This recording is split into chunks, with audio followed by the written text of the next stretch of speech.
Հարգելի բարեկամներ, ողջույն, սկսում ենք Status Quo-ն։ Մենք այսօր հյուրընկալել ենք Հայաքվե ազգային քաղաքացիական միավորման համակարգող Ավետիք Չալաբյանին։ Պարոն Չալաբյան, ողջունում եմ ձեզ։ Այս նկարը խոսուն է այն մասին, որ դուք 1 թե 2 օր առաջ հայտարարությամբ հանդես եկաք, որտեղ կոչ եք անում առողջ ազգային ուժերին միավորվել, քանի որ դուք նշում եք, որ Սահմանադրական հանրաքվեն ըստ էության պարտադրվում է իշխանության կողմից եւ նպատակն է լուծարել միջազգայինորեն ճանաչված Հայաստանի Հանրապետությունը ձևավորել թուրքա-ադրբեջանական տանդեմի ենթակա կիսապետական կազմավորում։ Ճիշտ եմ մեջբերում ձեզ։ Այո, հենց այդպես։ Ինչ է սա եւ բնականաբար երկրորդ հարցը գալիս է, որոնք են այդ առողջ ուժերը, որոնք միջև մա չեն միավորվել եւ հիմա պետք է միավորվեն։ Եկեք սկսենք խնդրից, իսկապես խնդիրը շատ սուր է։ Սեպտեմբերի 20-ին ելույթ ունենալով քաղաքացիական պայմանագրի համաժողովում վարչապետի պաշտոնը զբաղեցնող Նիկոլ Փաշինյանը հայտարարեց իր մտադրության մասին սահմանադրական մեծամասնություն ստանալ ընտրություններին եւ դրանից հետո մեր հասարակությանը սահմանադրության նոր սահմանադրություն ընդունելու հանրաքվե պարտադրել եւ դրանով մեկնարկել 4-րդ հանրապետությունը։ Ըստ էության, այդ ես բոլորը կրկնում եմ հենց համաժողովին ընդունված դրույթները, բայց եկեք փորձենք մի հատ թարգմանենք, թե դա ինչ է նշանակում։ Եկեք։ Ինչ է նշանակում սահմանադրական մեծամասնություն վերցնել մի ուժի դեպքում, որը մենք բոլորս գիտենք, որ լավագույն դեպքում հասարակության 15-ից 20%-ի աջակցությունն է վայելում։ Եվ այդ ձևի հավակնությունը ըստ էության նշանակում է մեր տեսանկյունից իշխանազավթման մտադրություն եւ իշխանազավթում բոլոր հնարավոր միջոցներով։ Ահաբեկում, շանտաժ, կեղծիքներ, ադմինիստրատիվ ռեսուրսի օգտագործում, ընտրակաշառքներ եւ այլն։ Ոչ մեկը հնարավոր չի բացառել։ Դե եթե դու ունես 20%-ի աջակցություն, բայց ասում ես վերցնել եմ 66 եւ ավելի տոկոս, ապա այդ տարբերությունը ինչի հաշվին ես վերցնելու։ Դենք կարա 40 վերցին, բոնուսով գնա 51 դառնալ կամ բայց ինքը ասել է սահմանադրական մեծամասնություն մասին մի մոռացեք։ Սահմանադրական մեծամասնություն Սահմանադրական մեծամասնությունը 66 եւ ավել տոկոսն է։ 66 եւ ավել։ Սահմանադրական մեծամասնությունը 66 եւ ավել տոկոսն է մեր սահմանադրությամբ այդպես է սահմանված։ Այդ մեկ։ Երկրորդը, երբ որ նա ասում է սահմանադրության փոփոխության մասին, հա, Սահմանադրության փոփոխության տեսանկյունից եկեք հասկանանք երկրորդը, ինչպես է դա թարգմանվում։ Մեր հասարակության 95%-ը դեմ է Ալիևի պահանջով սահմանադրության փոփոխությանը։ Եվ եթե դա տեղի ունենա այդ կարգի սահմանադրական հանրաքվե, ես բացարձակ չեմ կասկածում, որ դա տեղի ունենալու շանտաժի պայմաններով։ Շանտաժի, այսինքն գալու են մարդկանց ասելու են, որ եթե դուք չգաք հանրաքվեի եւ կողմ չքվեարկեք այն տարբերակին, որ դրված է, Ալիևը մեր դեմ պատերազմ է սկսելու։ Հիշեք խոսքերս, եթե հանգարց դրան հասնի, հանրաքվեն ասնելու է շանտաժի, այսպես ասած, ատրճանակի փողի ներքո։ Եվ չեմ բացառում նույնիսկ այն տարբերակը, որ Հայաստան նոր ներխուժում տեղի ունենա այդ ժամանակ, ադրբեջանական ուժերը առաջ գան, իրանց պահանջները դնեն եւ այլն։ Չեմ բացառում, չեմ կարապնդեմ, բայց չեմ բացառում նաեւ այդպիսի տարբերակը, հա։ Երրորդը, ինչ է նշանակում նոր սահմանադրություն։ Ինչ է նշանակում նոր սահմանադրություն։ Արդեն ակնհայտ է, որ դա այն սահմանադրությունն է, որում չկա անկախության հռչակագիրը։ Դրա մասին հայտարարել է Փաշինյանը։ Օգոստոսի 23-ին իր հայտնի ուղերձումն ասել է, որ այս հռչակագիրը իրականում դժբախտությունների աղբյուր է եւ այլն, որ սա մեզ տարել է սխալ ուղղությամբ եւ այլն։ Այդ դեպքում որ ինքն է գնացել սխալ ուղղությամբ, ոչ թե մենք գնում ենք ճիշտ ուղղությամբ, ինչեւ իր հայտնվել է։ Ինքը վեկալեց այդ ամեն ինչը մեղմ ասած ռելսերից գցեց, հիմա փորձում է պնդել, որ մենք ենք սխալ ուղղությամբ գնում։ Երբ որ մենք ոչ մի սխալ ուղղությամբ էլ չենք գնում, եթե մենք սխալ ուղղությամբ գնայինք, չէր լինի ԵՀԿ Մինսկի խումբը, չեն լինի Մադրիդյան սկզբունքները։ Բայց ում ենք ասում, իրանք են, որ ինչ դուք ճիշտ բաներ եք ասում, բայց ասում ենք մեր հասարակությունը։ Հաստա ասում է ամեն ինչ իր ձեռքն է, մեղնել իր ձեռքները, մուշնել իր ձեռքը։ Չի, մենք ասում ենք մեր հասարակությունը։ Սահմանադրությունը այդպեսին է եղել։ Մենք ասում ենք մեր հասարակությանը, եւ ես եկել եմ ձեր տաղավար, որովհետեւ սա հավելյալ հնարավորություն է խոսալ։ Իհարկե, ես ուզում եմ ձեզ ասել, որ մենք այսինքն իրականում իրավիճակը բավականին ավելի բարդ է։ Դե դուք ինձանից լավ գիտեք, որ բավականին բարդ է իրավիճակը եւ այս մարդկանցից այդ մեխը եւ մուրճը վերցնելը, ինչը իրենք ֆիզիկապես են մուրճ անում, բավականին բարդ գործընթաց է եւ իրենք ամեն ինչ անելու են, ինչպես եւ դուք եք նշում, չտալու այս գործը։ Հիմա տեսեք, այո, բարդ գործընթաց է, որովհետեւ իրանք ունեն թուրք-ադրբեջանական տանդեմի անվերապահ աջակցությունը, անվերապահ։ Թուրք-ադրբեջանական տանդեմը այս տարիների ընթացքում սկսած 2020 թվականից համոզվել է, որ Փաշինյանի պես նվեր իրանք չեն կարող ունենալ, որովհետև իրանք Փաշինյանի միջոցով ստացել են այն ամենը այս ընթացքում, որ այլապես պետք է տասնապատիկ ավելի մեծ զոհերի գնով ստանալ։ Տասնապատիկ ավելի։ Ադրբեջանցիները մեզ հետ հանդիպումների ժամանակ ասում են դուք իրենց պետք իր պատվին պետք է արցանք կանգնեցնեք։ Նիկոլ Փաշինյանը դա ադրբեջանցի խոսքերն են։ Իրանք չէ, մեզ են ասում որ դու մեծն դուք ասում չեք հասկանում Նիկոլ Փաշինյանը։ Մենք շատ լավ հասկանում ենք Նիկոլ Փաշինյանին, իսկ իրանք ամենայն հավանականությամբ վերջում կկանգնացնեն ինչ-որտեղ։ Այս վերջերս էս դա հարց է իրեն չեն դատելու, թե չեն ադրբեջանցիները վերջում։ Դե ադրբեջանցիները ոնց որ հասկանում եք դավաճանային ի վերջո բան են անում, վերացնում են, որպեսզի հետքերը վերացնեն։ Իսկ ինքը գնում այն ճանապարհով, որ իրենից պահանջելու են Քոչարյան, Սերժ, նույնիսկ Լևոն Տեր-Պետրոսյանի արտահանձնումը իրենց, վերջում իրեն, որտեղ ինքն էլ է համարվում իրենց պատկերացմամբ պատերազմներ արող կամ պատերազմ Տեսեք, իրանք այդ խաղաթուղթը ըստեյցան պահում են, որովհետև եւ այն գործընթացները, որոնք հիմա Բաքվում են տեղի ունենում, մասնապես դատական process-ում, դրան են նաեւ տանում, որ իրանք Փաշինյանի վրա են դոսիե հավաքում։ Ամենավատը այն է, որ Փաշինյանը իր խոսույթով ադրբեջանցին օրնիբուն օգնում է։ Օրինակ, երբ որ ինքը ասում է, ինչ գործ ուներ հայ զինվորը Հայաստանի Հանրապետության միջանցքային տարածքից դուրս, ինքը շատ լավ գիտի այդ պատասխանը, որովհետև հայ զինվորը Արցախի Հանրապետության երաշխավորն էր։ Արցախի Հանրապետությունը ստեղծվել էր Խորհրդային Միության օրենքներին համապատասխան։ Խորհրդային Միության հենց դրա համար է ստեղծվել ԵԱԿ Մինսկի խումբը։ Եթե Արցախի Հանրապետությունը ոչ լեգիտիմ լիներ, ԵԱԿ Մինսկի խումբ չէր ստեղծվի։ Ամբողջ աշխարհը կասեր ինչ է կանում, դուրս եկեք այդտեղից։ Երբևիցե այդպես բան չէ եղել։ Պանչարյան, ես մի առիթից օգտվում, ասեմ, որ հիշեցնենք ուղղակի մեր հերոստատողները, որ մինչև օրս մեր ունեցած անվտանգության հայեցակարգով դոկտրինով Հայաստանը շարունակում է լինել Արցախի անվտանգության երաշխավորը։ Դրանից բխող բոլոր հետևանքները եւ գործողությունները։ Մեր ունեցած դոկտրինը ընդունվել է հենց Փաշինյանի իշխանության կողմից 20 թվականին։ 20 թվականին եւ էլ ավելին 21 թվականները, երբ Փաշինյանը եկել է իշխանության, ինքը ворթեգրել է այդ դոկտրինը։ Իր քաղաքական ծրագրում այդ դոկտրինի բոլոր կետերը կան։ Արցախի ինքնիշխանության ապահովում, ինքնորոշման ապահովում, Շուշի եւ Հադրութի դեօկուպացիա եւ այլն։ Հասկանում եք։ Այսինքն սա մի մարդ է, որը սեփական քաղաքական ծրագրի ուղիղ հակառակն անում։ Նա եկել է մարդկանց խոստացել է մի բան, անում է ուղիղ հակառակը եւ հիմա մեզ փորձում է համոզել, որ իր խոստումը կեղծ էր։ Երբ որ են ասում են ընկեր ջան, բայց դու ախր sense բան ես խոստացել, ասում են որտեղ ես այն ժամանակ հայրենասիրության ուրիշ այո, այսինքն նա կարող ասում են կներես քո որդին է եղել այդ Հայաստանի Հանրապետության միջազգային տարածքի, բայց քո որդին այնտեղ ինչ էր անում։ Քո որդին այնտեղ ինչ էր անում։ Ասում է դες այն ժամանակ ուրիշ ձև էի մտածում։ Այս էլիս դու մի հատ տարբերություն դու լրագրող ես, սիրելին ճակերտները հասկանալի է։ Դու լրագրող ես, մնացել ես լրագրող, այն փողով շանտաժային հոդվածներ գրողն ես մնացել, թե դու պետական գործիչ ես։ Եթե դու պետական գործիչ ես, դու ոնց կարաս վարչապետի պաշտոնում գլխումդ հայրենասիրության մոդել փոխվի։ Ինչպես դու հասկանում ես, որ այդ մոդելի փոփոխությունը բերել է հազարավոր զոհերի, բերել է միլիարդավոր դոլարների կորուստների, միլիարդավոր եւ տասնյակ միլիարդավոր դոլարների կորուստ։ Մենակ սպառազինությունը, որ մենք այնտեղ թողել ենք, ենթակառուցվածքը, որ մենք թողել ենք, մարդկանց անձնական գույքը ու սեփականությունը եւ ամենակարևորը մեր պատիվը, մեր ինքնությունը, այո։ Դու հասկանում ես այդ ինչ արժի է այդ ամեն ինչը, բաներ կան, որոնք ընդհանրապես որևէ նյութական բան չես կարող։ Այն ընդհանրապես ասած ստորացումը ու նսեմացումը, որ մեր ազգը ամբողջ աշխարհով մեկ ապրել է քո գլխում հայրենասիրության մոդելի փոփոխության արդյունքում։ Դու հասկանում ես այդ ինչը։ Դա համար երբ որ դուք ասում եք նրան մասին, որ Փաշինյանը մուրշնել է ձեռը, մեղնել է ձեռը, նալնել է ձեռը, մուրշնել, մեղնել, նալնել Փաշինյանի ձեռքից պետք է առնել։ Եվ դա կարող անի մեր ժողովուրդը։ Մեր ժողովուրդն է ժամանակին մոլորության մեջ ընկած բերել Փաշինյանին։ Հիմա մենակ մեր ժողովուրդն է, որ պետք է Փաշինյանի ձեռքից դիշ։ Լավ, Ավետիքյան, ես ուզում եմ մի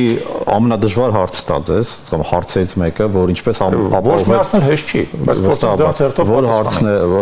ինչպես անել ապահովելու այդ կոմունիկացիան ընտրողների հետ, քանի որ իհարկե դուք ինչ որ ասում եք, ես գիտեմ, որ դրանք հիմնված են ուսումնասիրությունների եւ այլնի վրա, մյուս կողմը պնդում է, որ իրենք ունեն բավականին մեծ աջակցություն, համենայն դեպս այն մասնակցողների շրջանում, որոնք գնալու են եւ ընտրելու են, որովհետեւ կարող է 60-70% դեմ լինել Նիկոլ Փաշինյան, բայց չգնալ ընտրությունների պարզապես։ Հիմա ինչպես է կապահովելու այդ կոմունիկացիան։ Կարող են կոչել դա ռազմավարական կոմունիկացիա, կարող են կոչել ուղղակի ճիշտ կոմունիկացիա, որ այս խոսքը այն ինչ որ դուք ասում եք, դա հասցվի տեղ, որտեղ մինչև հասնում է տեղ, սովորական ընտրողի մտքում գալիս են, որ ինքը ասում է, դե կարևորը խաղաղությունը կա, դե լավ չուզողներն են, որ չեն հասկանում այդ ամեն ինչը, կարևորը ճանապարհները կա, դպրոց են սարքեցին, այլ դե ինչ եք ուզում մեզանից, ադրբեջանցի հետ լավ կապրենք։ Ես ի պատասխան ձեր հարցի, որը արդարացի հարց է, հա, ուզում եմ պատասխանեմ հետևյալ ձևով, տեսեք,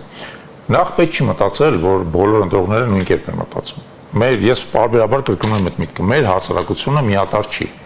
Մեր հասարակության մեջ կան տարբեր դիրքորոշումներ եւ ընդ որում մեր դիրքորոշումը օրեցօր ավելի մեծ թվով աջակիցներ է հավաքում, ես դա տեսնում եմ մասնավորապես մեր հիմնական հանրային հաղորդակցությանը արձագանքի տեսքով։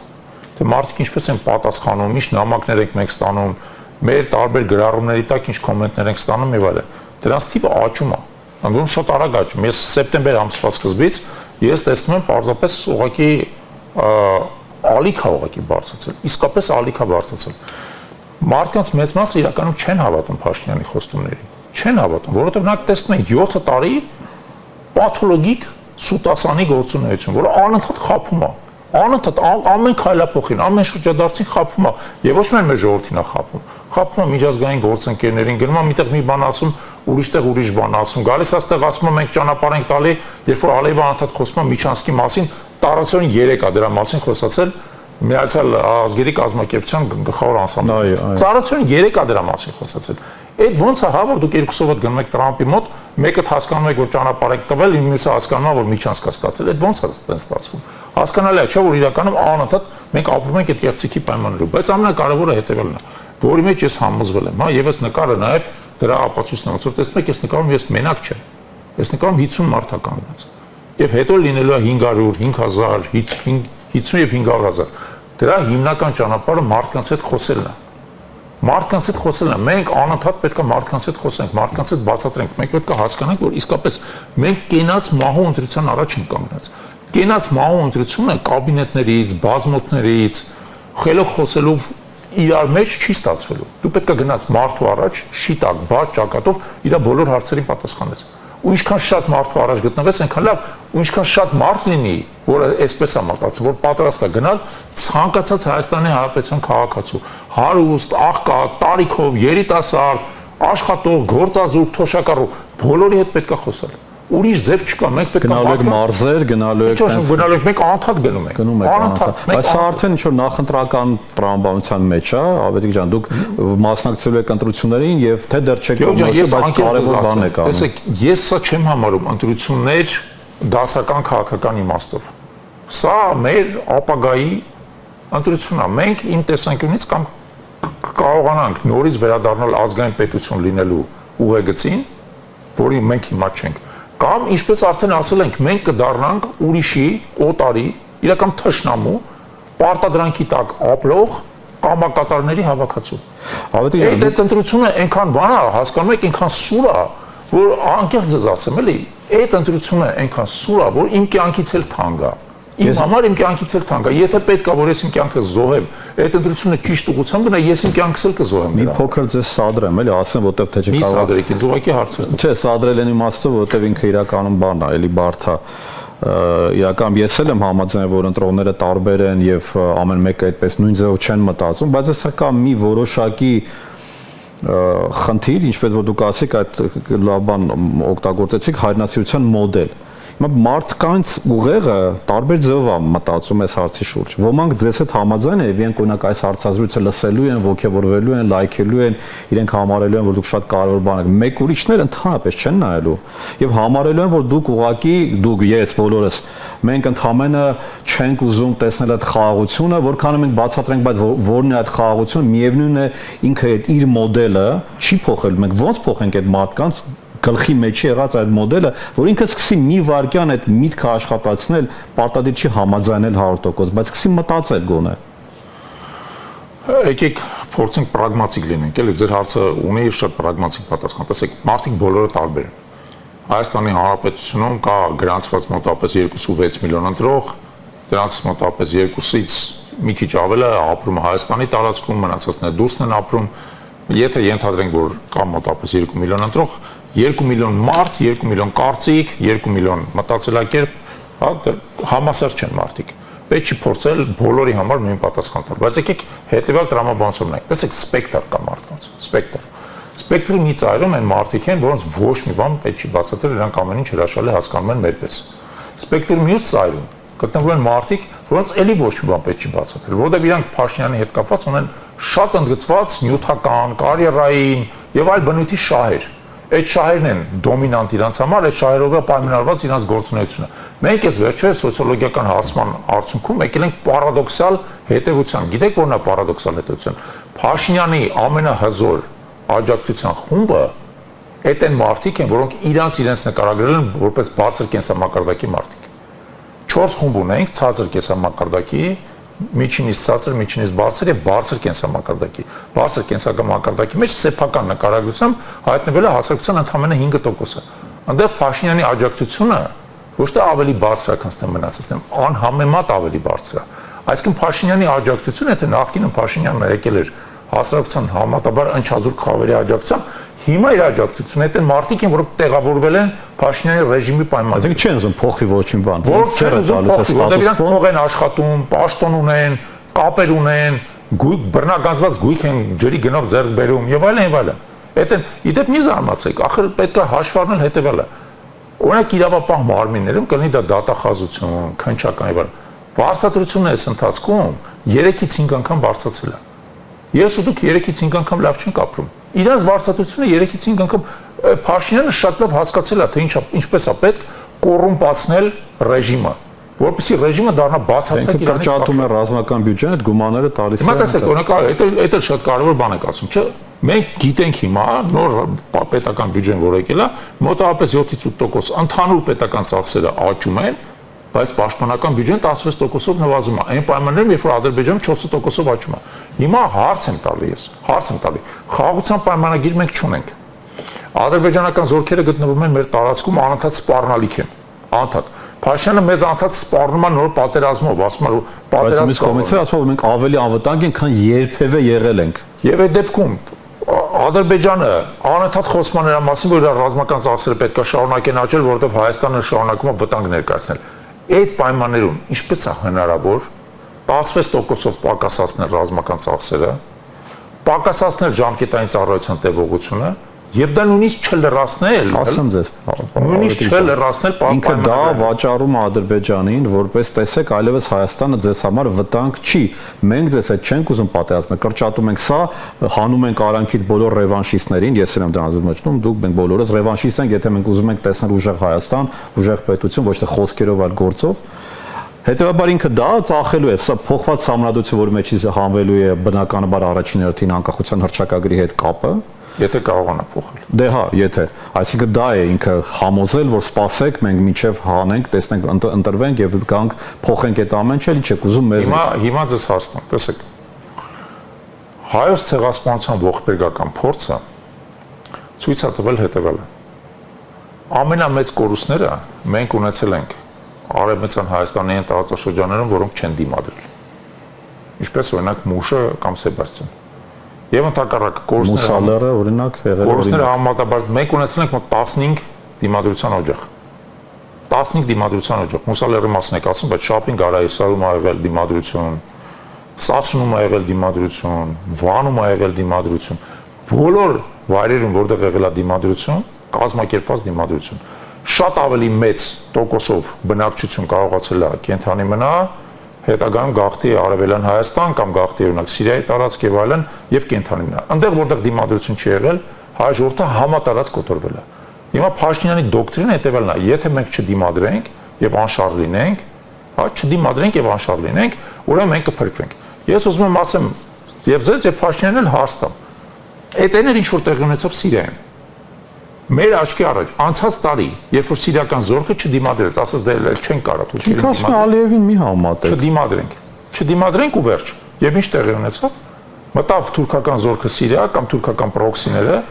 եւ ալևիները, որոնք հիմնական սիրիական ռեժիմի, այսպես ասած, Ասադի ռեժիմի բանն էին, ողնաշարն էին, համատարած ոչնչացվել են։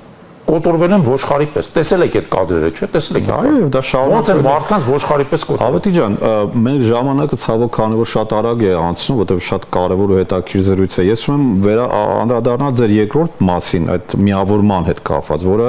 կարծեք տարիներ շարունակ ես գիտեմ եւ ձեզ այդ նույն հարցը տվել են, չէ՞ որ բոլորը փորձել են, բայց չի ստացվում, այդ չի լինում այդ համախմբում ամեն դեպքում, ինչ պատճառներով։ Ոչ թե հիմա արդյոք կստացվի ձեր մոտ, բայց հիմա ինչ դինամիկա կա եւ ինչպես է գնամ այդ իմպիչմենտի գաղափարին նաեւ, էլի։ Տեսեք, էլի երկու բան բաժանենք, հա, քաղաքական դաշտում կոնսոլիդացիան եւ իմպիչմենտը առանձին որպես թեմա, առավելից որ այսօր խորհրդանական լսում են։ Այո, այո։ Քաղաքական դաշտում կոնսոլիդացիան հնարավոր է։ Ուղղակի պետք չի մտածել, որ քաղաքական դաշտում ամբողջ ընդդիմությունը պետք է իրար հետ միավորվի։ Դա պատրանք է եւ անիմաստ է նույնիսկ, հա, որովհետեւ ընդդիմությունն էլ համասեր չի։ Ընդդիմությունը բնավ համասեր չի։ Պետք է քաղաքական դաշտում մեր տեսանկյունից միավորվեն այն ուժերը, որոնք գաղափարապես իրար մոտ են։ Ինչ նկատի ունեն գաղափարապես մոտ ասելով։ Իրանք դավանում են ազգային արժեքներ, իրանք իրենց բնույթով ժողովրդավարական են, կոռուպցիոն հետք չունեն, հայակենտրոն են, որը շատ կարևոր է, ոչ թե արևմտամետ են կամ ռուսամետ են կամ առավելևս թուրքամետ են, հա, որովհետև թուրքամետ ուժեր էլ մենք ունենք։ Այո, ես տեսնում եմ։ Հա, ունենք։ Այսինքն դրանք պետք է լինեն հայակենտրոն, ազգային, ժողովրդավարական, առանց կոռուպցիոն հետագծի։ Դա երբ որ դու այդ չափանիշները դնում ես տարբեր կողմից, դու հասկանում ես, որ խոսքը գնում է ոչ թե ամբողջ ընդդիմադիր դաշտի մասին, այլ ընդդիմադիր դաշտի առողջ հատվածի մասին։ Այդ առողջ հատվածի ներսում կոնսոլիդացիոն գործընթացը եւ համախմբումը ավելի հեշտ է, որովհետեւ իրենք ավելի քիչ կիսելու բան ունեն, մեղմ ասած։ Իրար հետ ավելի քիչ խնդիրներ ունեն եւ այլն։ Հիմա այդ գործընթացը գնում է իրականում, ձեզ ասեմ, գնում է կոնսուլտացիաներ կան տարբեր բնույթի մարդկանց միջև խոսակցություններ կան եւ այլն։ Դժվար է գնում, որովհետեւ բոլոր դեպքերում կա սուբյեկտիվ գործոն, մարդկանց անձնական հավակնություններ կան, մարդկանց մի քիչ չափազանցված պատկերացումներ կան իրանց դերի նշանակության մասին։ Այդ ամեն ինչը կա։ Չեմ ուզում կոնկրետ մարդկանց անուններ տամ, որովհետեւ մեկին առավելից վիրավորեմ, բայց դրանք հաղթարել են իմ տեսանկյունից։ Ինչու են հաղթարել, որովհետեւ այս ընտրությունը, ինչպես արդեն ասացի, դրանք ոչ թե դասական իմաստով քաղաքական ընտրություն է, դա քաղաքակրթական ընտրություն է։ Եվ երբ որ դու կանգնած ես այդ կարգի երկընտրանքի առաջ, դու կներես պետքա փորձես քո սեփական հավակնությունները մի քիչ չափավորես։ Եվ այդ երեկվա մեր ուղերձը, սա մեր երեկվա ուղերձն է։ Առաջին հերթին այդ նպատակն էր։ Մենք ասենք մենք պատրաստ ենք օրինակ ծառայենք։ Մենք պատրաստ ենք միավորվենք, Ժորժան, մենք պատրաստ ենք միավորվենք։ Մենք ոչ թե ասում ենք մենք գնալու ենք ընտրություններին առանձին, ընդհակառակն ենք ասում, որ եթե ընտրություններ տեղի ունենա, գանք հասնենք այդ հանգրվանին, եկեք միասին գնանք ընտրություններին, որպեսզի ուժեղ լինենք, որպեսզի հասարակության մեջ վստահություն կարողանանք ստանանք եւ այլն։ Ուստի այդ գործընթացը գնում է, ինչ վերաբերում է ազգային ժողովում անվստահություն հայտնելուն, այսօր այդ լսումները տեղի ունեցան, կարծում եմ դուք եք դրանց հետևել, ինձ թվում է դա որոշակի ոչ մեծ քայլ առաջ է, բայց շատ կարևոր է իհարկե եւ բոլորս պետք է հիշենք, հա, որ ի վերջո որպեսզի ազգային ժողովում հնարավոր լինի անվստահություն հայտնել Փաշինյանին, պետք է առնվազն 54 падգամավորի աջակցություն։ Այսօրվա դրությամբ, եթե հետևենք լսումների ընթացքին, կա 34 падգամավորի աջակցություն։ Ամենադեպս այդքան է հայտարարված, ընդ որում Հայաստան Դաշինքը երբ որ ասում է, որ ինքը ունի 28 падգամավոր, հիշենք, որ օրինակ Արեգնաց Մանուկյանը տարածորեն մի քանի օր առաջ է վայր դրել падգամավորական մանդատ, մենք չգիտենք նույնիսկ ով է իրան փոխարինելու, որ կարող է միաժեք ենթադրենք այդ ֆունկցիան կատարի, բայց բոլոր դեպքերում այդ 34-ից անցումը 54-ի դա հսկայական քայլ է, որովհետև մնացածները մեծ մասը դրանք քաղաքացիական պայմանագիր խմբակցության падգամավորներ են։ Եվ այս պայդրությամբ առայժմ չեմ տեսնում որն է իրանց մացիվը անցնելու այս ճամբարը։ Գուցե մարդիկ իրանց այդ աշխատանք են տալի եւ գիտեն, բայց ես դա առայժմ չեմ տեսնում։ Այդպես ասած հենց այդ Աքիլեսյան գարշապարն եղել է դա։ Ասեմ ձեզ անկեղծորեն, հա, մենք ողջունենք, եթե հնարավոր լինի Փաշինյանին անվստահություն հայտնել ազգային ժողովում, ինչի որովհետև այդ դեպքում հերթական ընտրությունները հնարավոր կլինի իրականացնել առանց Փաշինյանի, առանց ադմինիստրատիվ ճնշման, համեմատաբար ավելի արդար պայմաններով։ Ես դրանում կասկած նույնիսկ չունեմ։ Բայց որպեսզի դա տեղի ունենա, որպեսզի Փաշինյանը այսպես ասած իր ձեռքից բաց թողի իշխանությունը, իր հենց քաղաքացիական պայմանագրի ներսում պետք է ճեղքված տեղ ունենա։ Ախր խոսքը չի գնում 1-2 падգամավորի մասին։ Այդ ճեղքվածքը պետք է լինի, 1/3-ը պետք է ասել։ Պետական համակարգում է զարմանալիորեն ոչ դիվանագետների, ոչ զինվորականների մոտ գլոբալ առումով չտեսանք դա։ Ի տարբերություն ակնին Վրաստանի, որտեղ բավականին բանն եղավ այդ։ Բայց եկեք նաև չբացառենք դրա հնարավորությունը։ Չբացառենք, որտեղ այնպիսի իրադարձություններ կարող են տեղ ունենալ, որ դրան բերեն։ Ավետիք ջան, շատ շնորհակալ եմ։ Ես եմ ձեզ շնորհակալ։ Շնորհակալ եմ նաև ձեզ ելի հեռուստատողներ, որ լսեցիք մեր այս քննարկումը։ Մենք հյուրընկալել ենք Հանրաքվե ազգային քաղաքացիական միավորման համակարգող Ավետիք Չալաբյանին հաջողություն ձեզ։